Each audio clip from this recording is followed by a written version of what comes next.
Tru. Estás escuchando Entre Grillos, análisis de noticias para entender mejor nuestra realidad. Yo soy Juan José Parcero, comenzamos.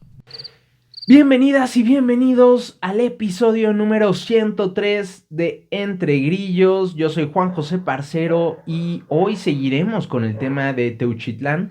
Tenemos muchísima información de la que platicar. Vamos a hablar de la conferencia en la que Gers Manero le echa la culpa a las autoridades locales y promete una investigación nivel Dinamarca, como dirían algunos próceres de la nación, sobre este caso terrible del Rancho Izaguirre, posible lugar de desaparición y reclutamiento de personas por parte del crimen organizado, particularmente del cártel Jalisco Nueva Generación. Vamos a hablar también de los testimonios que han salido en varios medios, particularmente uno que salió esta semana y que vincula directamente a un gobierno local con ofertas falsas de empleo para reclutar a estos jóvenes que terminaron en estos campos de adiestramiento, de tortura, de exterminio prácticamente.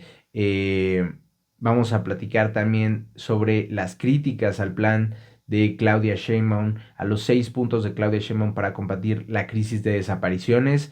Y les chismeo, ¿onta Noroña? El cumpleañero Noroña, que pues tuvo un cumpleaños bastante de pueblo de México, pero hay que decirlo, cumpliendo con su deber. Ahorita les voy a platicar, o hacia el final del episodio les voy a platicar dónde está Noroña. Y pues vámonos con toda la información. Déjenme... No sin antes... comentarles, compartirles que ya somos 2000 suscriptores en YouTube, 600 en Spotify. Muchísimas gracias de verdad, porque pues año y 3/4 de año de que empezó este proyecto, o sea, ya estamos cerca del segundo año de Entre Grillos, de cumplir nuestro segundo aniversario, y este proyecto está creciendo muy bien. Les agradezco muchísimo todo el apoyo. Ya saben que pues todo lo que hagan para interactuar con este video, desde verlo, compartir, comentar, darle me gusta, todo ayuda muchísimo. Si les gusta el contenido, suscríbanse, y los invito también a suscribirse a Telegram. Y bueno, a quienes quieran apoyarnos con un café al mes, que eso permite que nosotros podamos invertirle para seguir creciendo este canal. También en la descripción de este video está el link del Patreon. 60 pesos al mes, el equivalente a un café. Con eso nos ayudan muchísimo.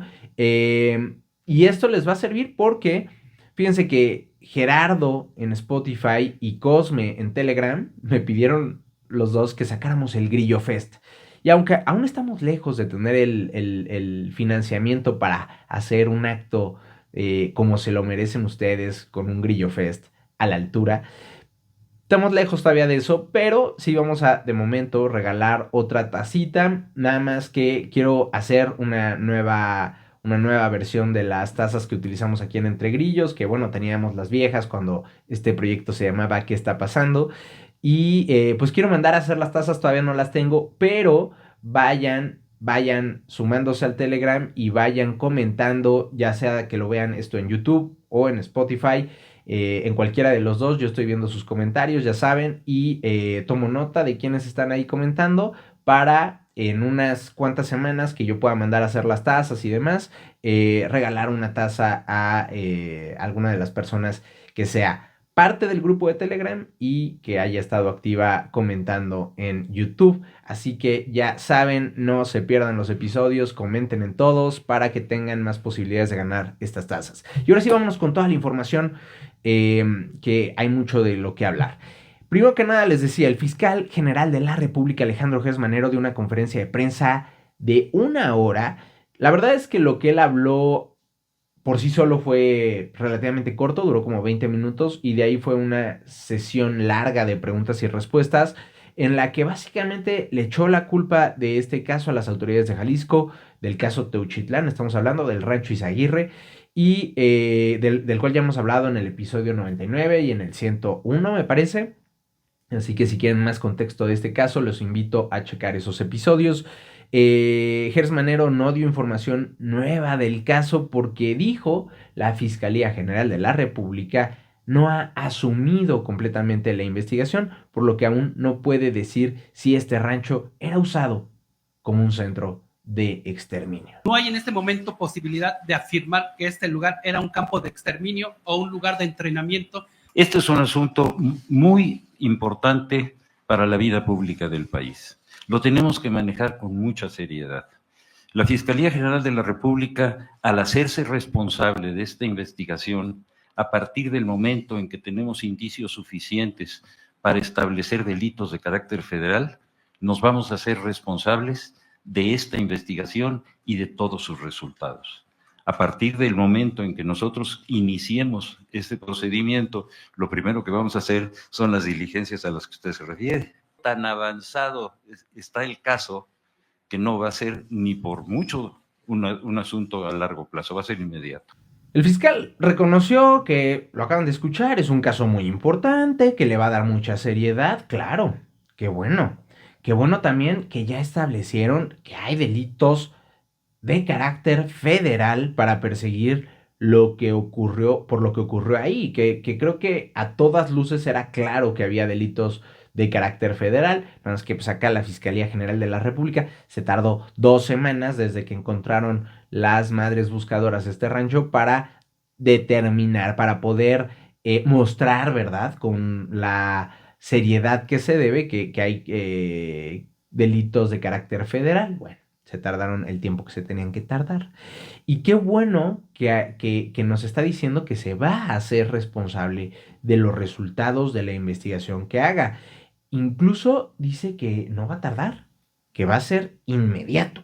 Pero entonces, pues, ¿qué ha tardado tanto de esta investigación? Llevan 2 semanas, les digo. 2 semanas desde que subimos de la existencia de este rancho, que bueno, ya en septiembre lo habían encontrado, pero el enterarnos de todo lo que posiblemente habría estado ocurriendo ahí, de los crematorios, de el reclutamiento forzado, todo esto a partir no solo de que se encontró el rancho, sino de que empiezan a salir a la luz los testimonios, pues ya tiene 2 semanas. ¿Y qué ha hecho la fiscalía en estas 2 semanas? Se preguntarán. Bueno, pues resulta que o sea, que Gers Manero también le echó la culpa a las autoridades locales por el tema de no haber podido todavía hacerse cargo de la investigación, porque dice que falta que les den los expedientes completos y otras cosas que la Fiscalía General de la República les pidió.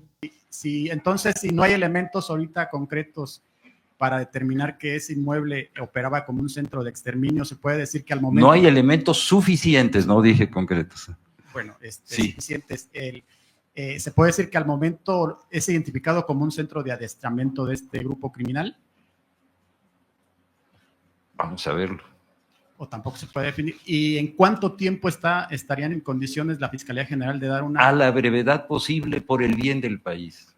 No, esto no se puede atrasar. Eso, ¿qué significa? ¿Cuánto tiempo? ¿Un mes? ¿2 meses? En el momento en que nosotros tomamos posesión de este caso, nosotros hacemos los requerimientos periciales. Los peritos nos dicen el tiempo en que se tardan. Y en este momento ya ustedes asumen el control al 100% de la investigación, ya no tiene nada que ver la Fiscalía. En el momento en que recibamos todos los expedientes. Ay, esa Fiscalía de Jalisco, qué bárbaros, qué bárbaros. Hay que decir que Jalisco sí es un auténtico desastre. Durante el gobierno del ya exgobernador Enrique Alfaro, hay que decirlo, se abdicó frente al crimen organizado, se les permitió hacer lo que quisieran, se dejó de perseguir al crimen organizado. Alfaro se dedicó a perseguir delitos callejeros, que si el señor que le robó la cartera a la viejita, ya saben, esa clase de cosas, Alfaro las persiguió muy bien, pero no se metió con los señores del cártel Jalisco Nueva Generación o de cualquier otro cártel. Bajo el mandato del hoy aprendiz de técnico en el Feyenoord en Países Bajos, que está ahí sufriendo, padeciendo de el remordimiento de todo lo que permitió que se hiciera durante su mandato, mientras le enseña a morritos de 15 años cómo correr tras la pelota y cómo pararse para defender a balón parado, todo, pues prácticamente Jalisco se convirtió en la capital nacional de personas desaparecidas en México. Es el estado con más casos de personas desaparecidas en México. Ahora, hay que decirlo, no es algo nuevo, es algo que empezó desde antes de que entrara Enrique Alfaro. Incluso, pues mira, recordando algunos de los casos icónicos, de los primeros casos que yo recuerdo icónicos de Jalisco, donde jóvenes desaparecieron o personas desaparecieron por parte o por culpa del crimen organizado, está el caso de los 3 estudiantes de cine desaparecidos luego de ir a una filmación. Esto ocurrió en 2018, a principios de la primera mitad de 2018, cuando Alfaro tomó protesta como gobernador hasta diciembre de 2018. Entonces estamos hablando de que todavía era el gobierno de Aristóteles Sandoval, pero fue de los primeros casos mediáticos. Y sin embargo, el tema que ya existía, que ya sabíamos que empezaba a ser un problema, solo creció con el gobierno de Enrique Alfaro.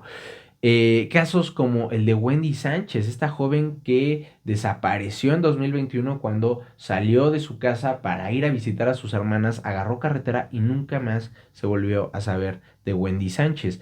Y no olvidemos el caso de los 5 jóvenes desaparecidos en Lagos de Moreno en 2023, que luego se revelaron fotos de ellos siendo torturados y que ahorita algunos apuntan a que posiblemente estos jóvenes terminaron en el rancho de Teuchitlán. Entonces, pues sí, hay una importantísima responsabilidad de la administración de Enrique Alfaro y de la administración del antiguo fiscal de Jalisco, que aquí se los dije. Y lo preocupante de esto es que si bien al entrar el nuevo gobierno con Pablo Lemus, que al igual que Enrique Alfaro, los dos son de Movimiento Ciudadano, Aristóteles Sandoval era del PRI, entra Enrique Alfaro con MC, luego ahora sigue Pablo Lemus de MC, y Pablo Lemus cambia al fiscal y pone a Salvador González, y Salvador González, pues sí, que como que quiere hacer las cosas diferentes, pero Salvador González es parte del mismo grupo del antiguo fiscal. De hecho, deja a prácticamente el grueso del equipo del antiguo fiscal para hacer su chamba. Entonces, ojo ahí, porque pues una cosa es lo que se dice de dientes para afuera, pero ¿cómo quieres hacer algo diferente cuando tienes al mismo equipo de ineptos, incompetentes que han realizado esta serie de omisiones?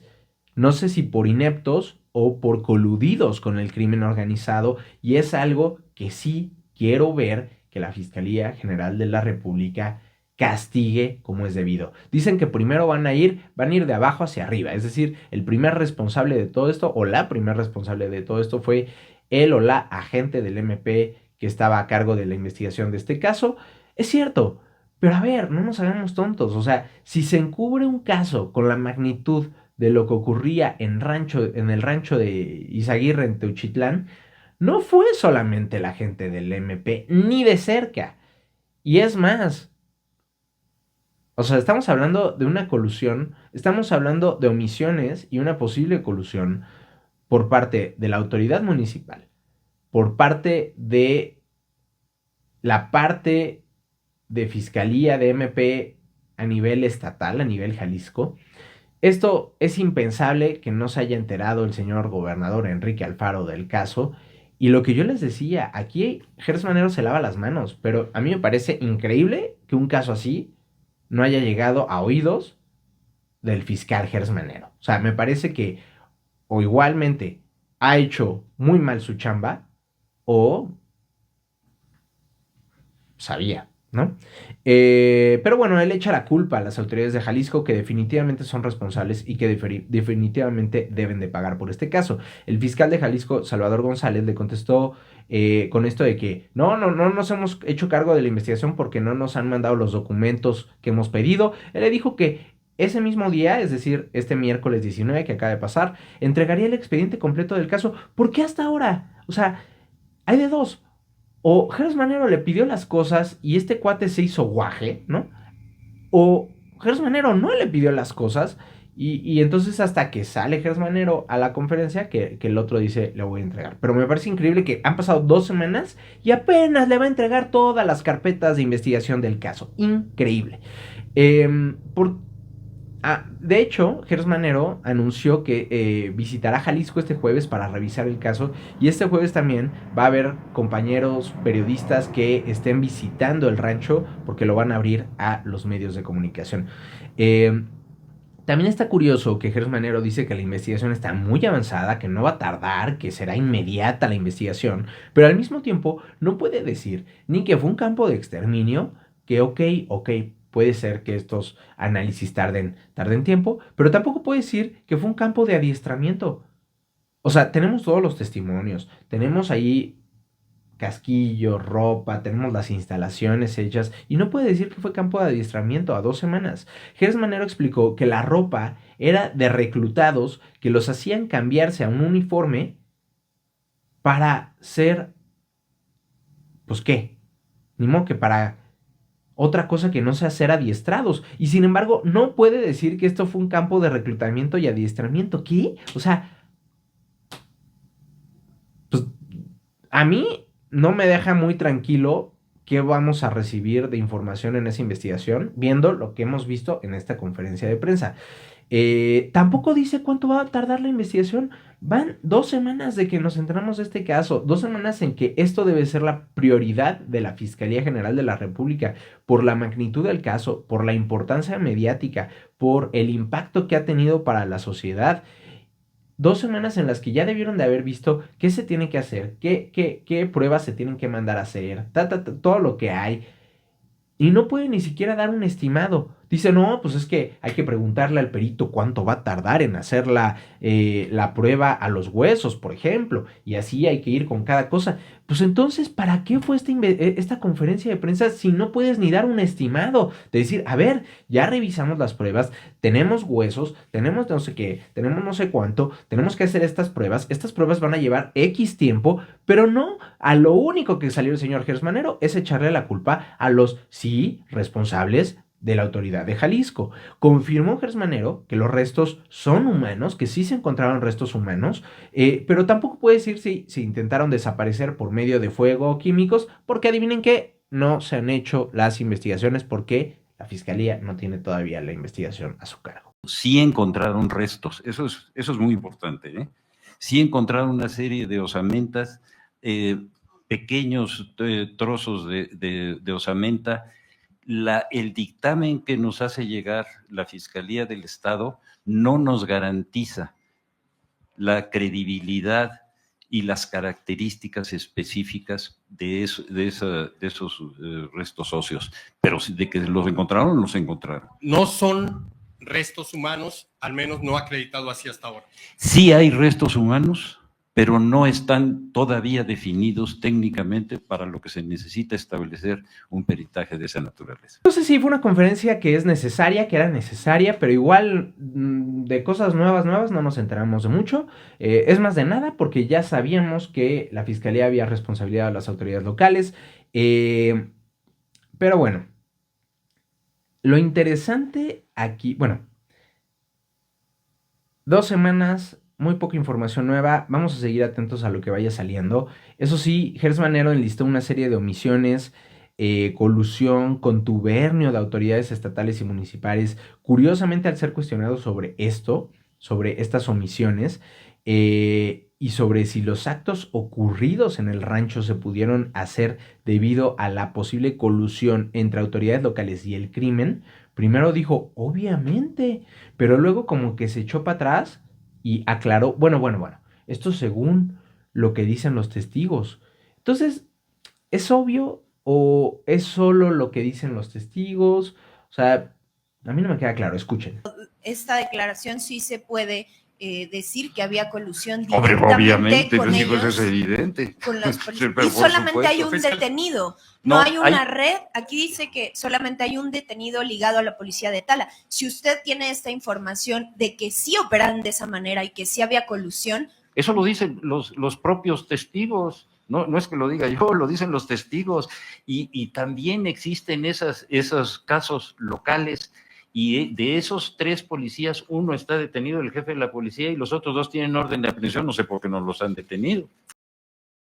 Y esto es de la más grande importancia, porque es una declaración que potencialmente reconoce la responsabilidad del Estado por acción o omisión. Es decir, me parece que si Gers Manero está echándole tan claramente, o sea, enlista 15 acciones de omisión que cometen las autoridades de Jalisco y las autoridades municipales también, ¿verdad? Pero bueno, las autoridades de Jalisco. Entonces, estamos hablando de que en términos prácticos, Gers Manero reconoce la responsabilidad del Estado, reconoce que en el caso de Uchitlán también fue el Estado, así como en el caso de Ayotzinapa. Claro, podemos después decir que lo de Ayotzinapa, porque lo de Ayotzinapa, recordemos, fue un caso en el que las autoridades locales, municipales,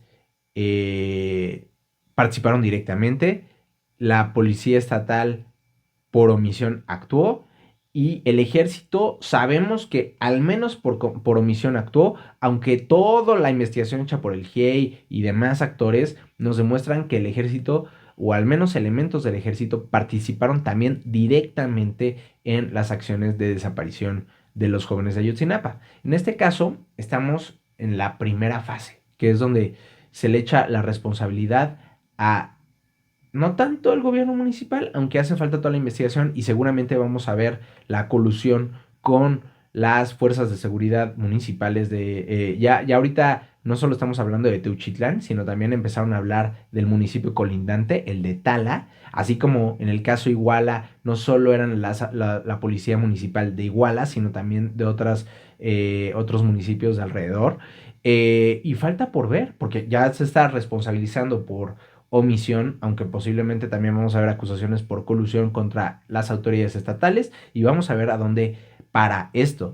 Pero sí, particularmente Gers Manero enlista que a 6 meses de que se tomó posesión el estado del rancho Teuchitlán, las autoridades que encontraron en el lugar no hicieron, bueno, las autoridades que llevaron a cabo todo el procedimiento en este lugar no hicieron el debido registro de lo hallado, como ropa o calzado, no procesaron debidamente los vehículos, de hecho ya se robaron 3 de los vehículos que debían de haber procesado ahí, no rastrearon indicios o huellas, no identificaron inmediatamente huellas dactilares, no hubo una inspección total y exhaustiva del lugar, no hay dictamen definitivo de la antigüedad de los restos óseos, no hay análisis sobre posibles crematorios en las zanjas, no integraron todas las declaraciones a la carpeta, ni tomaron las declaraciones de autoridades responsables o vecinos y no dieron intervención a la Fiscalía General de la República por posesión y uso de armas de alto calibre.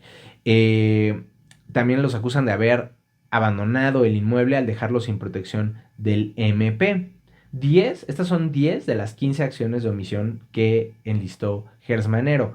Pero ven cuando decimos que muchas veces no son necesariamente los jueces los culpables de dejar salir a estos criminales que son detenidos, muchas veces hasta infraganti, hasta en el acto, y los dejan salir porque las carpetas muchas veces están mal armadas y son las causantes en realidad. Estas malas acciones, esta mala investigación es la causa del MP, de la Fiscalía Local, son las que causan que los criminales salgan libres. Yo no sé, no han dicho nada de los 10 criminales o presuntos criminales que fueron detenidos cuando catearon y cuando tomaron control del rancho Teuchitlán.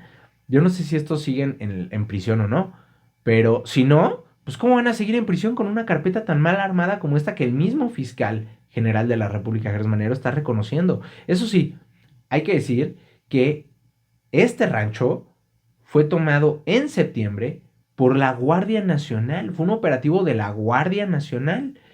Y aquí Gers Manero dice, sí, la Guardia, pero es que la Guardia solo hizo el operativo para hacerse con el rancho y luego de inmediato se le entregó todo a la Fiscalía Estatal.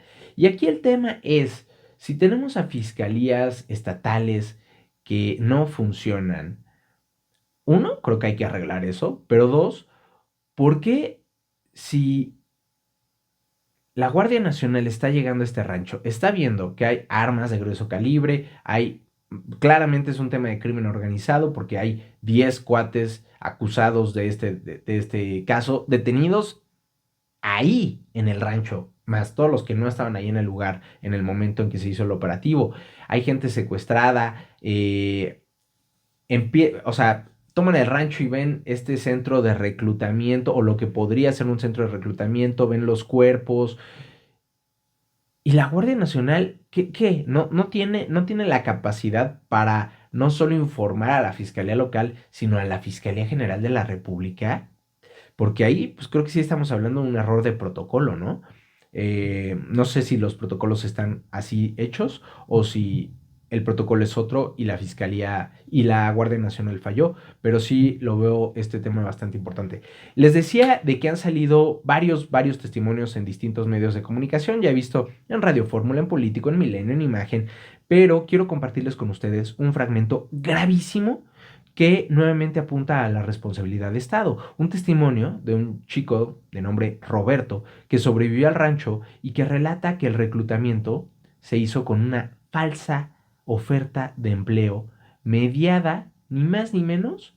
Estamos hablando de que este caso fue en Jalisco, Teuchitlán, Jalisco, y que esta falsa oferta de empleo la medió ni más ni menos que el ayuntamiento de Chilpancingo, capital de Guerrero. O sea, la capital de otro estado estaba dándole promoción a falsas ofertas de empleo y los jóvenes que fueron reclutados ahí fueron enviados a Teuchitlan. Lo que me dices es que ustedes les ofrecieron este trabajo a autoridades, que los reclutaron autoridades.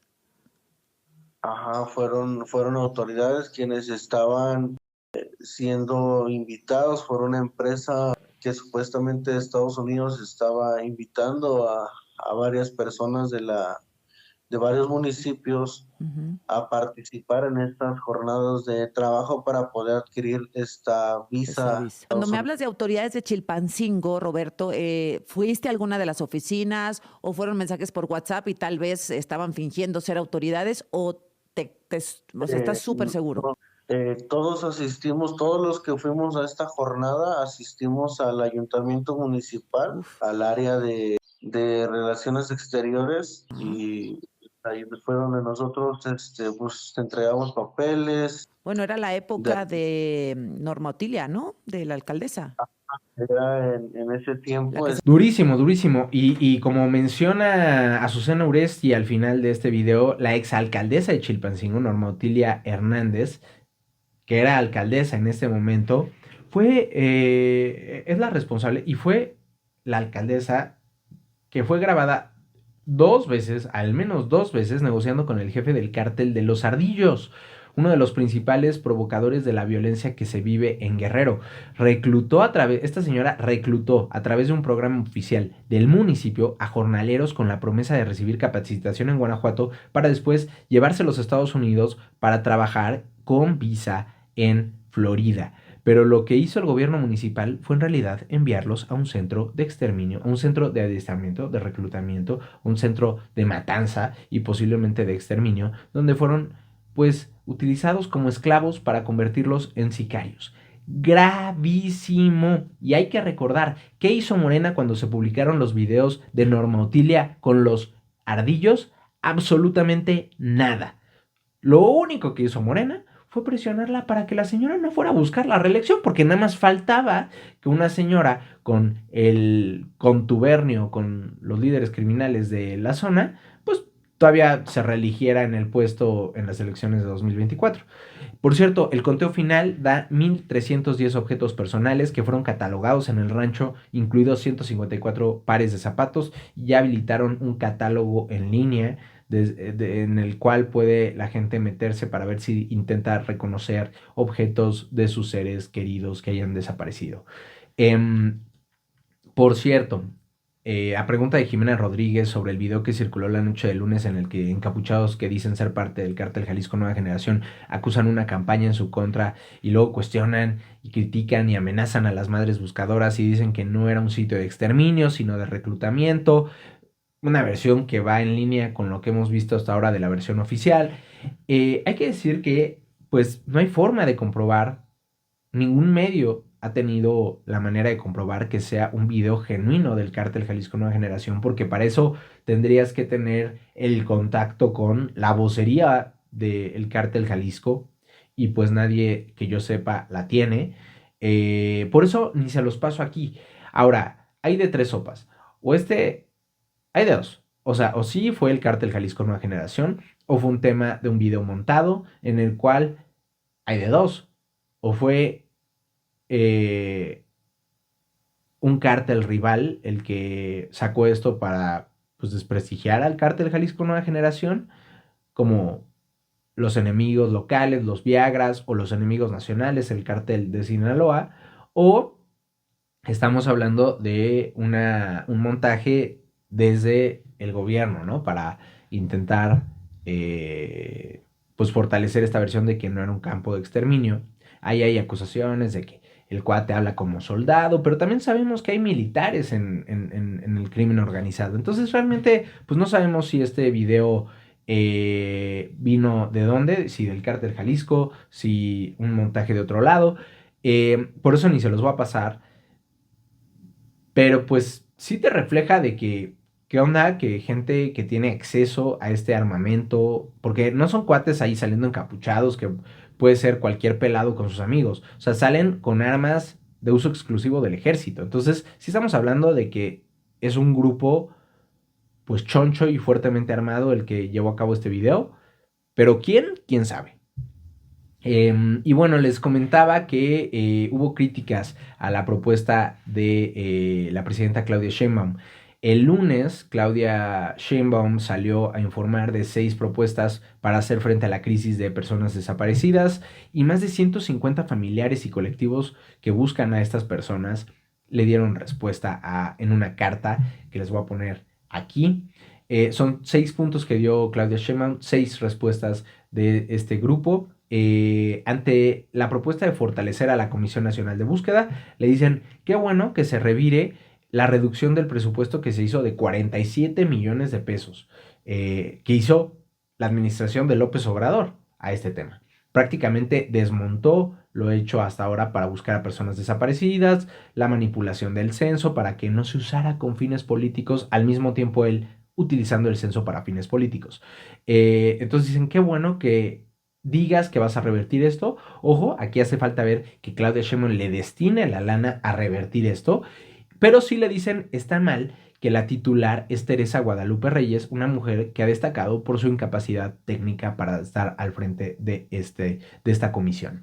Las reformas legislativas que prometió Claudia Sheinbaum, como segundo punto, recordaron estas familiares y colectivos que es una iniciativa, de hecho, de Felipe Calderón, la de crear esta cédula para que todo mundo tenga, porque no tenemos una identificación nacional, y entonces si desaparecen niños no hay manera de rastrearlos porque todavía no tienen INE y ta. Dicen, sí, es una iniciativa que ya existía desde Felipe Calderón, no se ha hecho, y la realidad es que no ayuda a resolver de inmediato la crisis, a largo plazo tal vez, pero de inmediato no ayuda a resolver la crisis. Preocupa el nivel de desconocimiento, dicen estos grupos, que muestran las reformas propuestas a la ley, porque son redundantes, porque ya existe la obligación de crear el Banco Nacional de Datos Forenses, así como el Registro Nacional de Personas Fallecidas. Y adivinen qué, la Fiscalía General de la República de Gertz Manero se ha negado a implementarla. ¿Qué falta? Voluntad política para hacer lo que ya deberían de estar haciendo por obligación. Los nuevos protocolos no hacen falta, solo hace falta de nuevo voluntad en ministerios públicos y en las fiscalías para romper los pactos de impunidad. Equiparar el delito de desaparición al de secuestro. Dicen, hay que recordar que tras años de búsqueda de personas desaparecidas, determinamos que este delito responde a dinámicas muy distintas al delito de secuestro. Llevamos años luchando por establecer, dicen estos grupos, en la ley general el delito de desaparición forzada, y nuevamente muestran no entender el problema, intentan proponer soluciones desde un desconocimiento del problema. Y lo que en realidad provocan es un retroceso en todo este proceso. Las estadísticas mensuales dicen, ojalá que se consolide, que haya estadísticas mensuales de desapariciones, pero también de localizaciones y sobre todo de judicialización de carpetas por el tema de desaparición. Es decir, no solo saber cuánta gente desapareció al mes, sino saber cuántas se encontraron y saber cuántos de estos casos de personas que no han sido encontradas se investigaron y se presentó una carpeta, se judicializó una carpeta. ¿Se imaginan que supiéramos, y esto lo digo yo, se imaginan que supiéramos, que tuviéramos, si tuviéramos la investigación, la información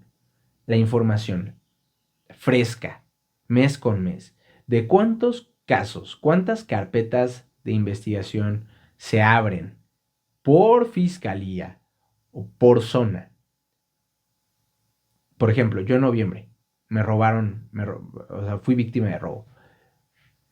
Si yo supiera, si yo pudiera acceder a la información fresca de cuántos casos como el mío hay en las fiscalías y le pudiera dar seguimiento a qué fiscalías son más eficientes y cuáles menos eficientes para tratar estos casos, cuándo se judicializa y cuántas de estas carpetas tienen sentencia, pero lo que pasa es que vivimos en la opacidad total. No tenemos acceso a esta información.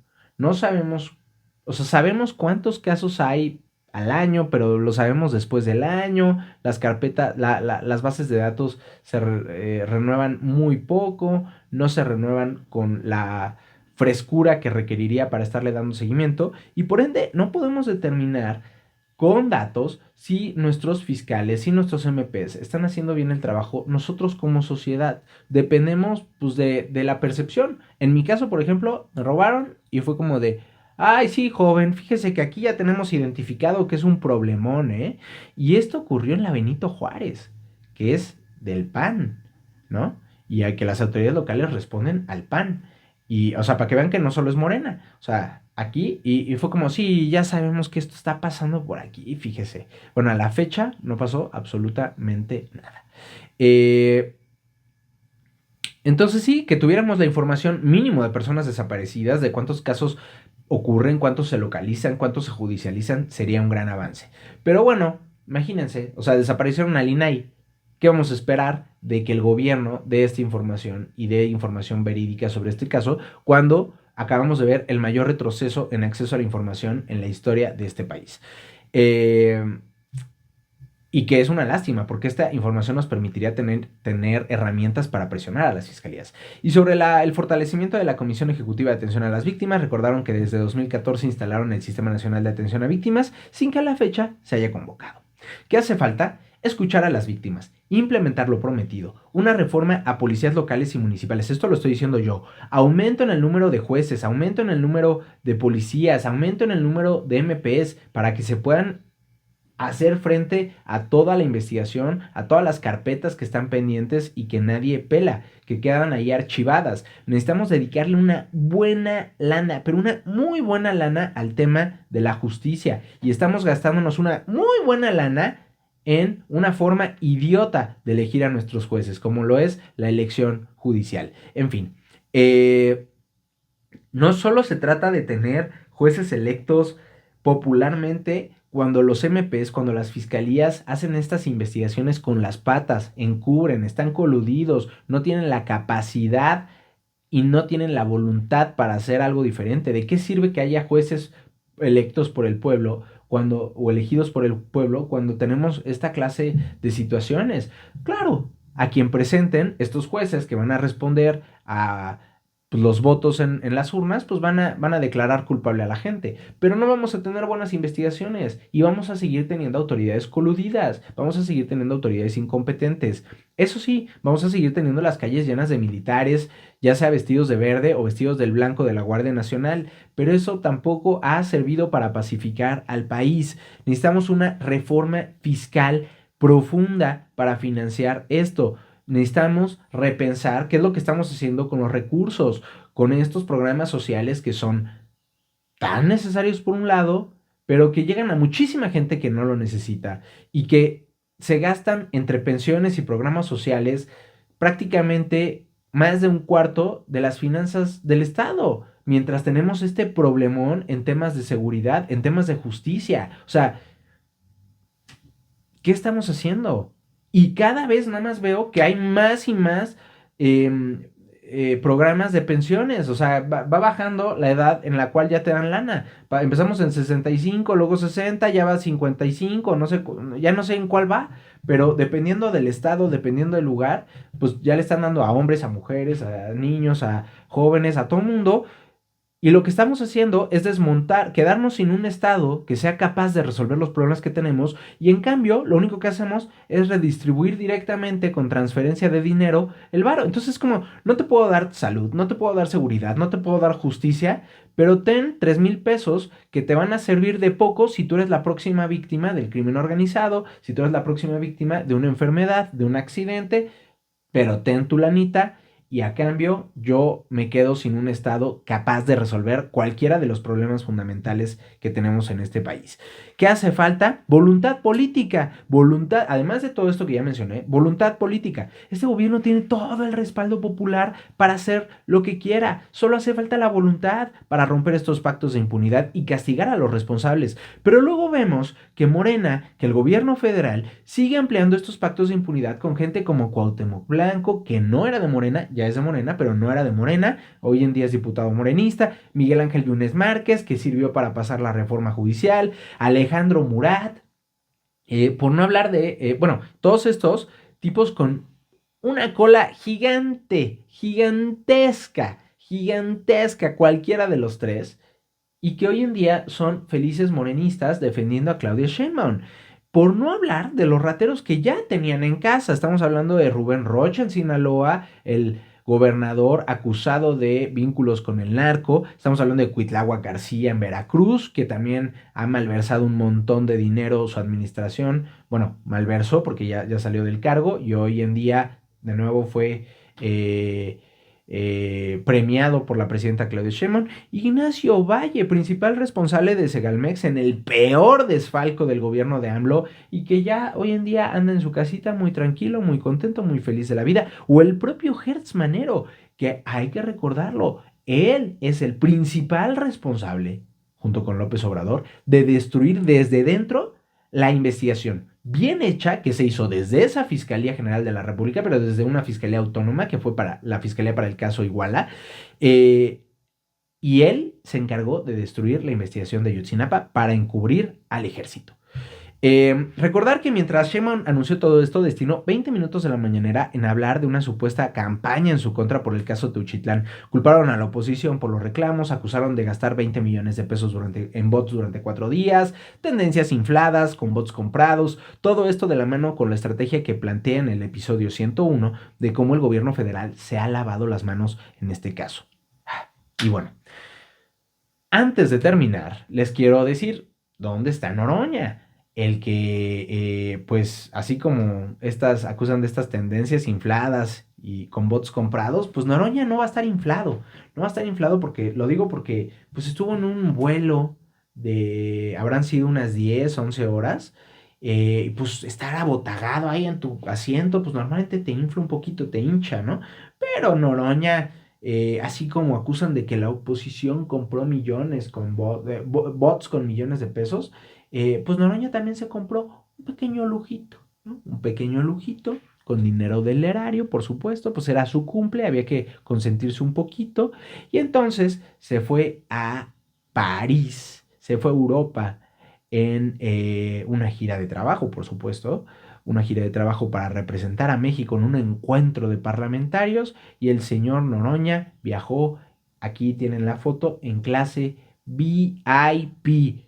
¿Cómo no? Esto luego de haber salido a defender a Claudia Sheinbaum por el caso Teuchitlán. Yo supongo que ha de haber estado muy cansado de hacer esta encarnizada defensa del hueso, de las víctimas de Teuchitlán, ¿verdad? O sea, ha estado muy metido en proteger a las víctimas, ayudar a las familias y demás. Y pues ahorita este pequeño lujo, que es muy digno de algo que haría el pueblo, ¿no? O sea, tomarse un vuelo en clase business a Europa, pues es muy del pueblo, de alguien humilde como Gerardo Fernández Noroña. Ahí se las dejo y así llegamos al final de este episodio de jueves 20 de marzo. El emoji de la semana va a ser un avión y la bandera de Francia. Muchas gracias por ver este video. Ya saben que el objetivo es tener un espacio donde podamos hacer crítica independiente a el poder de cualquier color político o de cualquier cartera económica. Por eso es precisamente este podcast independiente de cualquier financiamiento político o económico para seguir teniendo esta capacidad crítica independiente. Pero por ello dependemos total y completamente de ustedes, nuestros seguidores. Este canal sigue y sigue creciendo gracias a ustedes. Muchísimas gracias por todo su apoyo, por los likes, por vernos, por los comentarios, por compartir. No olvides suscribirte al canal. Infinitas gracias a nuestros Patreon. Ya saben, se pueden unir en la descripción de este episodio. Nuestros Patreon, que son Arturo Monedero, Sergio Estrada, Homero de la Fuente, Eduardo Farfán, Mónica Otero, José Corral, Daniel Santana, Leonel Quiñones, Ana Martínez, María Medina, Jaciel Lara, Arturo Flores, Ivana Cortés, Ailín Mendoza, Mariana Martínez, Isa Ripoll, David Ladrón de Guevara, Jackie Quiñones y Jorge Vargas. Muchísimas gracias y nos vemos este viernes.